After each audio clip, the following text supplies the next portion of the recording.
كنشوفو دايز داخل بخير، فهمتي؟ ما كيدير والو، ولكن واحد النهار بان لي شي 4 ايام دابا ولا 5 ايام بان لي هز واحد الحجره وكيضرب في الباب، فهمتي؟ كيضرب في داك الباب ديال برا بالجهد، فوق كيضرب في الباب كيبقى يضرب وكيريح في ديال المنزل ديالو فين لقاو الضحيه الاولى البارح. كيبقى يريح يضرب الباب بحجره وكيريح، كيبدا يستراح شويه عاوتاني كيبدا يضرب شي 3 ايام وهو غادي بحال هكا كيجي نفس السوم ما كيقدرش يدخل، فهمتي؟ كيبقى يضرب وكيريح حدا الباب بحال كيسخف كيجمع السوفل عاوتاني السن ديالو قول هذيك 55 56 57. ملي شفتو نتوما كيضرب في هذاك الباب انا كان معانا الدار هي هنا قدام الدار الاخر فين تقاتلات الضحيه الاولى كنشوفوا عادي كنصحابها مريض ولا هادي ولا، فهمتي؟ ديما كيمشي كان كيجي مره كيهبط مع مره مع مرة اخرى، فهمتي؟ ما عمر جاتكم الشكوك من ناحيته؟ لا كان كيجي مره ما كيجيش هو بزاف، ما كيعمرش هنايا، عنده شي سكنه اخرى ولا هذه بحال دايره واحد الشياطين. لا بان لي مره واحده مع واحد المراه كبيره، وبان لي مره اخرى مع واحد المراه اخرى صافي، هذه اللي بان لي 2 مرات، فهمتي؟ ولكن انا عمرني شمرته ولا، فهمتي؟ ولادو ولا هاني ماشي هاني ايوب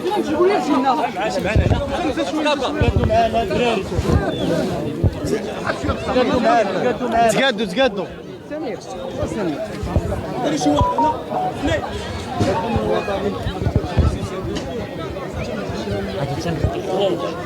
الجريمه البشعه اللي وقعت في هذه المنطقه هذه، وحنا بريئين من هذه الجريمه هذه، لان هذه الجريمه هذه ما كتمثلش هذه الساكنه هذه المنطقه هذه، لان هذا المجرم اللي قام بهذه الجريمه هذه راه هو مجرم ما عندوش شي روح ديال المسؤوليه ولا شي روح ديال الاسلام. كنتو كتشوفوه هنا عادي؟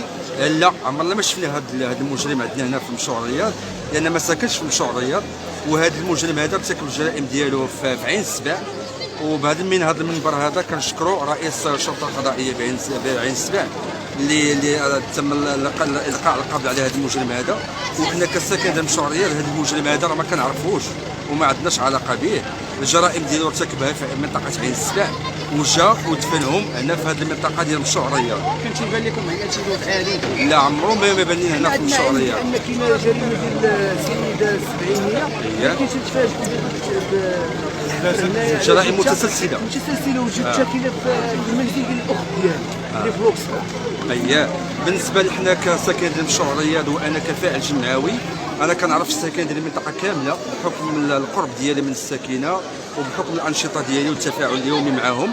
انا هذا السيد هذا ما كنعرفوش وعمره ما جا مشروع الرياض، وهذا ما كيسكنش في مشروع الرياض. هذه الجرائم اللي ارتكبها خارج المشروع وجاب هاد الجثث دفنهم في هذه المنطقه هنا. شحال مدفون هنا من جثه؟ لحد الساعه دابا حنا كنقول على حسب السلطه العلميه وعلى حسب السلطات المحليه والدرك الملكي كيقولوا بانه الامر يتعلق ب3 جثث. لحد الساعه يلاه جبدوا جوج ديال الجثث، وحنا كنستنكروا هذه العمليات الاجراميه، وما حنا كمواطنين وكساكنين ديال مشروع الرياض هذه الجرائم حنا راه بريئين منها. كيقولوا على ان الجثه الثانيه ديال الصديق ديالو والصديقه ديالو. انا ما عنديش خلفيات على الجرائم اللي ارتكبوها. هو ماشي ولد المنطقه، هو الجرائم ديالو ارتكب خارج مشروع الرياض. كيفاش وصلوا لهنا؟ وجابهم هو كيقولوا بان عنده تريبورتور. عنده تريبورتور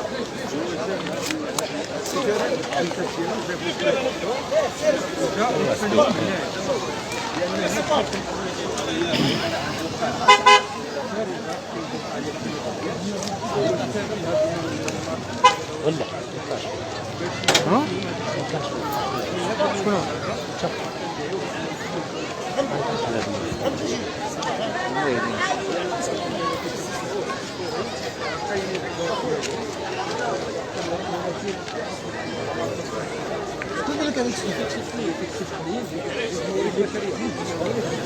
إذا متابعي قناة حدث نيوز في هذه الأثناء ويتم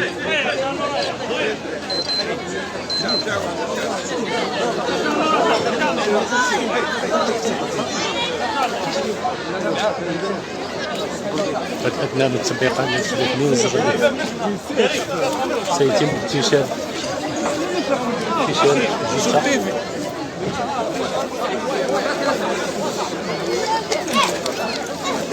جثة سير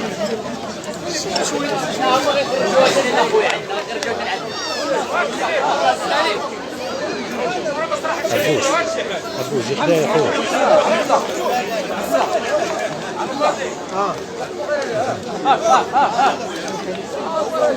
هنا كيف كتشوفوا معنا في هذه اللحظات غادي يتم النقل الجثه، يعني المتحلله هنا